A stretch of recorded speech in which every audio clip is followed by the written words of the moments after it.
All right. Hi, everyone who's watching online later. Good to see you all. We're talking about the Creed tonight, and I started a few minutes ago and forgot to hit record. Creed is a word that means I believe. It's a Latin word, credo, that means I believe. And in church, when we talk about creeds, we're talking about statements of what we believe. So the one that we say most commonly in church on a Sunday morning is called the Apostles' Creed. And here's a picture of it from our hymnal. This is a creed that is shared by literally billions of Christians around the world. This is the creeds sum up what it means to be a Christian. And there's lots of room for different ideas and different beliefs within this kind of system of belief that is laid out in the creeds. But this is the thing that every Christian shares, whether you're Catholic or Protestant or you name it. This is what Christians believe. Jill, you were asking before we started about where these creeds come from. And the truth is we don't really know much about the Apostles' Creed. Obviously, like the fact that we call it the Apostles' Creed makes you think that at least long time ago, people thought this came from Jesus's first disciples. Like the 12 disciples gathered around and said, here's what we believe, we better write it all down. Most people today think that's probably not actually true, that it probably came a few hundred years after Jesus was around. But this is probably one of the oldest creeds that we have. And we have a few different ones. We have another creed that we sometimes say that's a little longer, called the Nicene Creed. And that one we actually do know quite a bit about. It came from, I think, the year 325. And it was when a whole bunch of bishops got together in a city called Nicaea, and they hashed out what we as Christians believe. And it was a big controversy. There were lots of things that they were kind of fighting and bickering about. And finally, they settled on an agreed statement of faith. And they called that the Nicene Creed. And for 1,700 years now, we've been saying that together. So that's just a little bit about creeds. And tonight, we're going to talk about the first part of the creed. See how it's broken into three parts? I believe in God, the Father Almighty, creator of heaven and earth. Second part is, I believe in Jesus Christ. And the third part is, I believe in the Holy Spirit. So basically what we get is Father, Son, and Holy Spirit. The three parts of the creed break into the three different ways that we talk about God: Father, Son, and Holy Spirit. And so the part we're going to talk about tonight is the first part, about God the Father.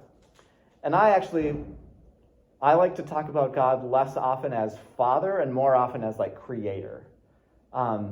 Because in a world where we're trying to recognize that like women have a role in our world too, after like 2,000 years of the church kind of being all about men, we're trying to get away from language that only talks about God like God is a he.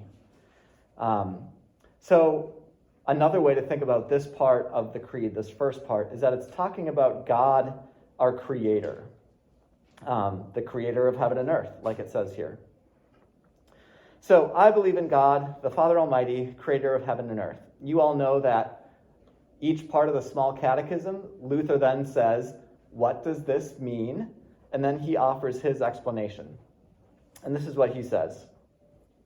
I believe that God has created me together with all that exists.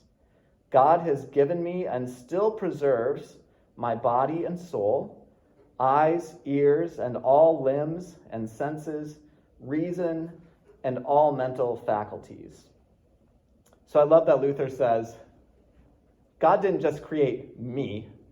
God created my eyes, my ears, my body parts, my brain, my ability to think. That is all a gift from God. When we say God created us, I love that Luther kind of dives into, like, what does that actually mean? Like, even our ability to think, God created that for us. But he goes on to say, in addition, God daily and abundantly provides shoes and clothing, food and drink, house and farm, spouse and children, fields, livestock, and all property, along with all the necessities and nourishment for this body and life. So when we say that God is the creator of heaven and earth, Luther says that includes like our clothes, our food, the places where we live, the relationships that we have, our animals, everything that we own. Like God created all of that, all the things that we need to live comes from God. And then he goes on even more and says, God even protects me against all danger and shields and preserves me from all evil. And all this is done out of pure fatherly and divine goodness and mercy without any merit or worthiness of mine at all. So in addition to creating like stuff, in addition to creating us as people, in addition to creating like the stuff around us, God also creates like the conditions for us to live and be safe and have good lives. God preserves us from all the things that would try to like attack us and make us feel like bad people. God preserves us against all those things. And this is why we sometimes say that God is like a father to us, because Luther says we get all this stuff without working for it, without deserving it, kind of like the way your parents love you unconditionally. There's nothing you could do that would make your parents just completely stop loving you. That's like a parent's nature. They just can't do that. And that's how God is with us. God will not stop loving us. God can be disappointed in us. God can hope for us to do better. But God is not going to give up on us. And God gives us all these things because God is like a parent who loves us unconditionally. And so Luther says, for all of this, I owe it to God to thank and praise, serve and obey him. This is most certainly true. So when we say the creed and when we say, I believe that God created heaven and earth, it's so much bigger than that. God created literally like everything you see around us, your ability to think, all the good things that help you live in the world, live a good life. You get that from God, and you don't do anything to deserve it.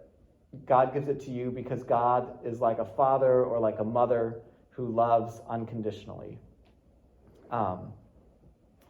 Okay, so that's what we're going to talk about tonight. The last thing I want to say about creeds is saying, I believe, like we do in the creed, doesn't mean you have to have all the answers. So I remember when I was like in high school, I remember being like, okay, I really do believe that, and I do believe that, and I do believe that, but this one part that we say in the creed, I'm not so sure about that. What do I do about that? And my answer that I've come to where I'm at today is that it's actually okay for us to have questions and doubts. And I think God probably appreciates that we have questions and doubts because it means that we care enough to be asking. It would be a lot worse if we were just like, who cares, right? Because God actually appreciates, I think, that we struggle with these things and that we want to understand. And it doesn't mean we're bad Christians if we have questions about some of these things. I think the more important thing about when we say, I believe, is that we are connecting ourselves today to 2,000 years of Christians who have lived before us in all different parts of the world, who have all said these same words and had the same questions and same wrestlings and still have found themselves to be part of a community that calls themselves Christians together. Now, it may get to the point where you say, there's literally nothing in this statement of faith that I can agree with anymore. And then maybe you say, okay, well, this isn't the community for me. But what I'm really saying is, if you have a quibble with a few things in there that you're not sure what to believe, it's okay. And you're probably in really good company here at Gloria Day, and with most of the adults that you know who also think of themselves as faithful Christians.